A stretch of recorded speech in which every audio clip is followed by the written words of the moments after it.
selamat pagi. Ya, pemirsa, hari ini kita memperingati Hari Pahlawan. Iya, betul sekali. Dan spesial dalam episode Dulu Sekarang kali ini, ada saya Sheila Siregar dan juga rekan saya, Ria Puspita. dan kita berdua akan mengajak Anda untuk menemui sosok pahlawan di masa kini. Dan ini nggak perlu jauh-jauh, ternyata ada banyak sekali di sekitar kita. Oke, berarti nanti kita bagi tugas ya, Ria. Ya, betul. Aku akan pergi dan menemui sosok pahlawan tanpa tanda jasa. Ya, tapi Sheila, sebelum kita pisah nih, kita wajib mengenang dulu jasa para pahlawan yang sudah gugur.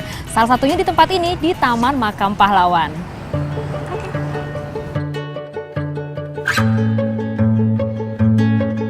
Pemirsa Dulu Sekarang, betapa besar ya jasa-jasa para pahlawan yang sudah gugur mendahului kita. Taman Makam Pahlawan di kawasan Kalibata, Jakarta Selatan ini menjadi peristirahatan terakhir para pahlawan nasional, anggota militer, dan pejabat tinggi negara yang telah berjasa untuk tanah air. Kompleks pemakaman ini diresmikan tepat di Hari Pahlawan tanggal 10 November 1954. Ada lebih dari 7.000 korban militer dan veteran dari Perang Kemerdekaan Indonesia yang disemayamkan di sini.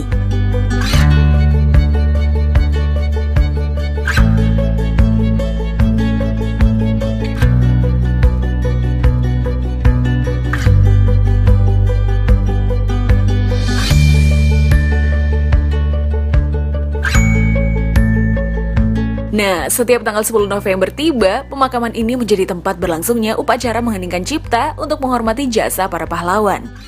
Momen ini biasanya dibarengi dengan penghentian kendaraan bermotor di depan areal Taman Makam Pahlawan selama 45 detik.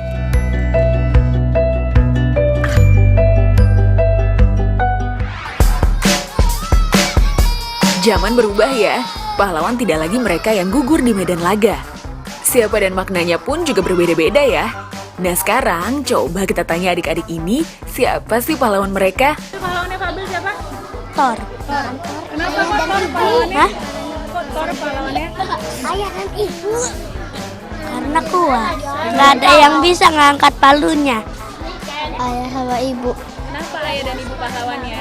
Karena dia mengurus kita dari kecil sampai besar. Karena mengurus saya sampai mengurus kita dari kecil sampai besar. Ibu guru. Papi, karena papi sayang sama aku. Abel pahlawannya Abel siapa sih? Bu guru. Guru? Kok guru? Kenapa? Karena ngajarin Abel. Ternyata anak-anak ini juga menjadikan guru sebagai pahlawan mereka ya.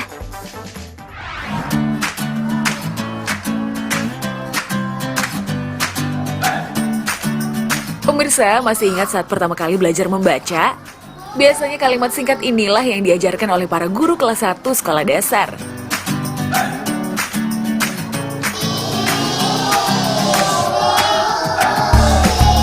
Yap, kalimat ini Budi kala itu menjadi cara bagi banyak anak Indonesia belajar membaca.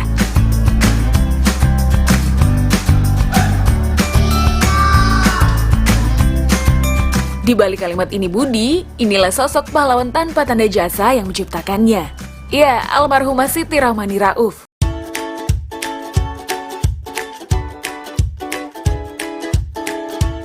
Almarhumah yang sejak muda sudah menjadi tenaga pendidik inilah yang membuat metode peraga ini Budi hingga dampaknya dapat dirasakan oleh anak-anak Indonesia kala itu. Ya, khususnya mereka yang besar di era tahun 80 sampai 90-an sangat merasakan dampaknya.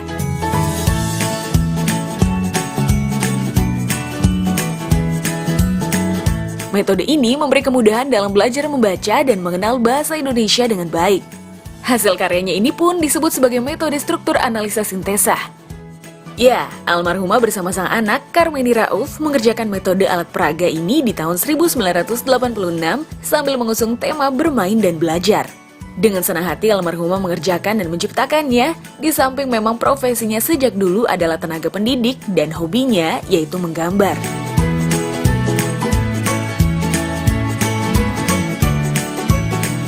Hal ini pun terbukti dari hasil-hasil karyanya yang masih ada sampai sekarang.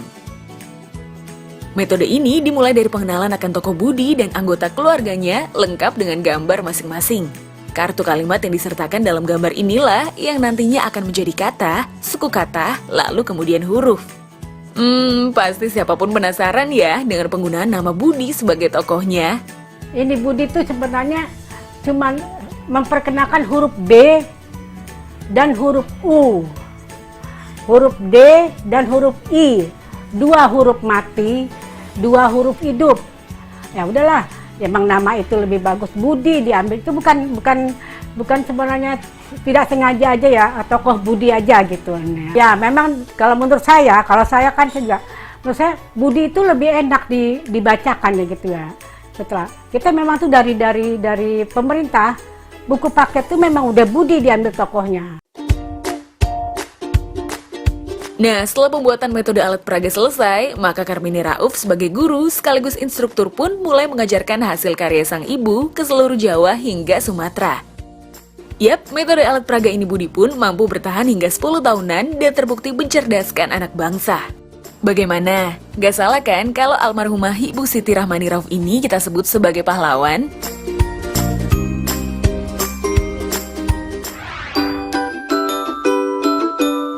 Pemirsa, tak harus melulu memanggul senjata dan berperang untuk menjadi seorang pahlawan. Banyak orang di sekitar kita yang sejatinya bisa kita beri penghormatan sebagai pahlawan.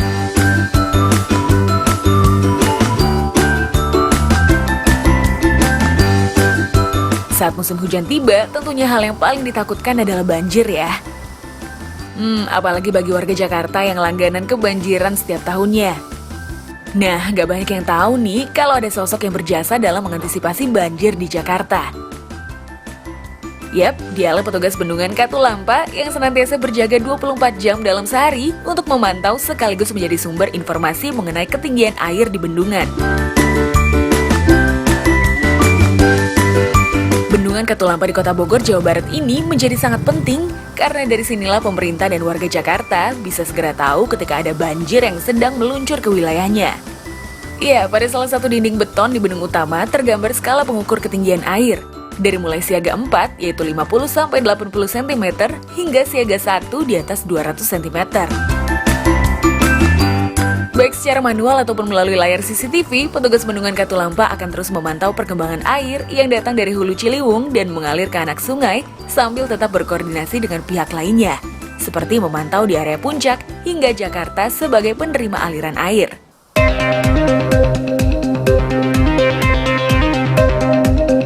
Sosok tak kenal lelah yang senantiasa bersiaga inilah yang menjadi contoh bagi rekan-rekannya dalam menjalankan tugas dengan penuh keikhlasan. Ya, Andi Sudirman sudah mengabdikan diri sebagai petugas bendungan Katulampa sejak tahun 1987. Pada intinya saya berprinsip, saya ingin mengabdi kepada nusa dan bangsa. NKRI ini harga mati ya intinya. Mungkin lebih cenderung mengarah kepada pengabdian tanpa batas. Karena dalam prinsip kami pengabdian itu tidak ada batasnya sampai akhir hayat begini itu. Inilah bentuk pengabdian yang bisa dilakukan dari seorang petugas bendungan Katulampa, walaupun hanya tidur beberapa jam dalam sehari dan tak bisa bepergian jauh meninggalkan Katulampa demi tugasnya. Selain untuk memberikan peringatan dini soal debit air, Andi dan juga rekan-rekannya bertanggung jawab dalam memelihara dan menjaga bendung karya Insinyur Van Brien yang sudah dibangun sejak 1912 ini.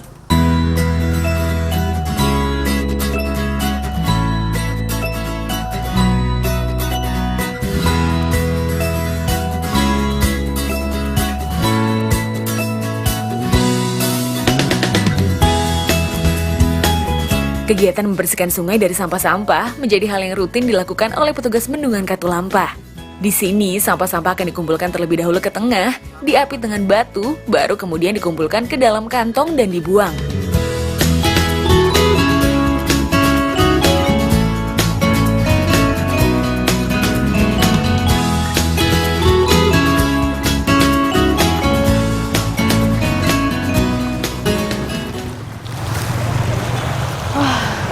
Pemirsa, saya salut banget deh sama bapak-bapak ini. Karena di samping mengawasi dan juga mengantisipasi bencana, tapi masih juga peduli sama lingkungan dengan membersihkan dan mengambil sampah-sampah di sungai ini.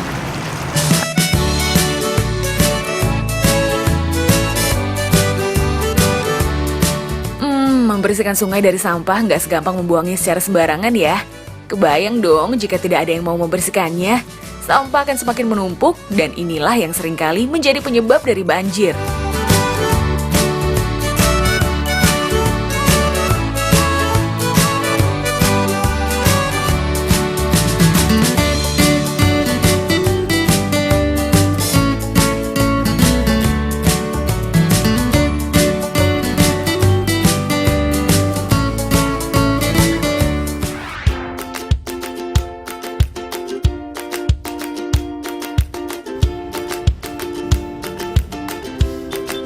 Bukan senapan di medan perang, namun gagang sapu lidi inilah yang menjadi senjata tempur para tukang sapu jalanan ini untuk melawan kotornya jalan raya ibu kota.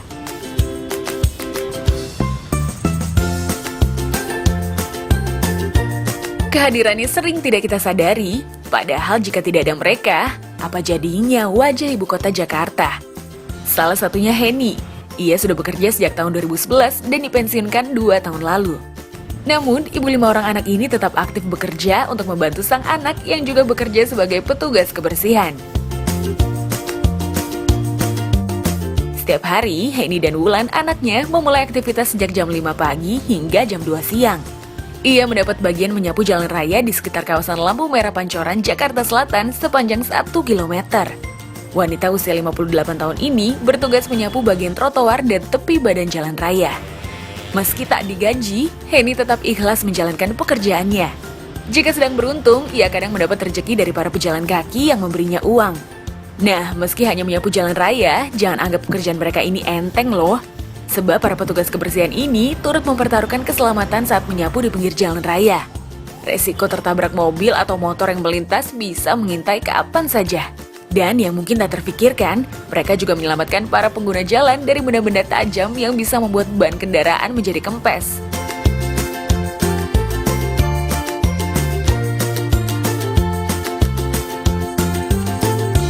Selamat pagi, Bu. Pagi, Neng. Ada apa, Lagi Neng? sibuk nyapu ya, Bu ya? Iya, Bu mulai dari jam berapa nyapu jalan? jam 5, Jam 5 Iya, pagi, pagi. sampai jam berapa?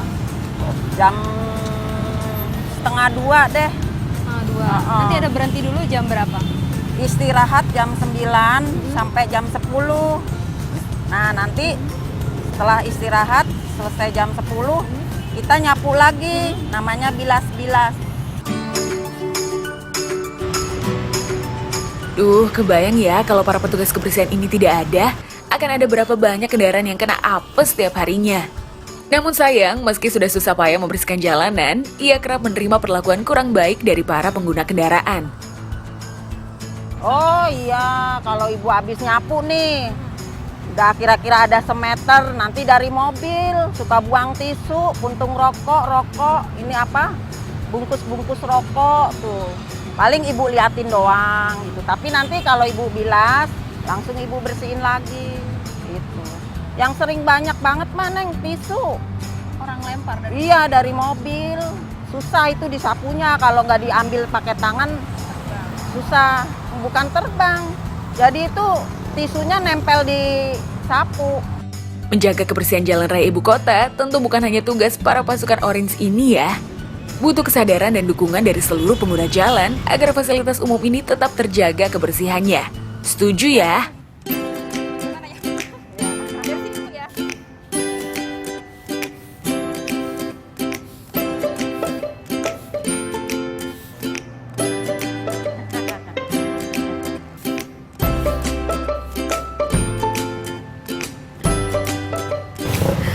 Aduh pemirsa, ternyata memang gak gampang ya untuk membersihkan jalanan. Saya aja baru coba sebentar nih sudah merasakan lelahnya. Apalagi ibu yang setiap hari harus 1 kilometer yang menyapu jalanan.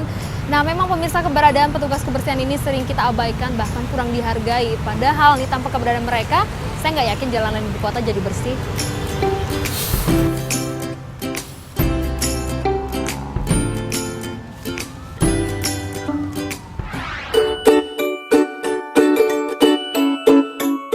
Pemirsa, setelah ini kita masih akan bahas mengenai pahlawan masa kini yang baru-baru ini kembali mengharumkan nama Indonesia. Stay tune di Dulu Sekarang ya.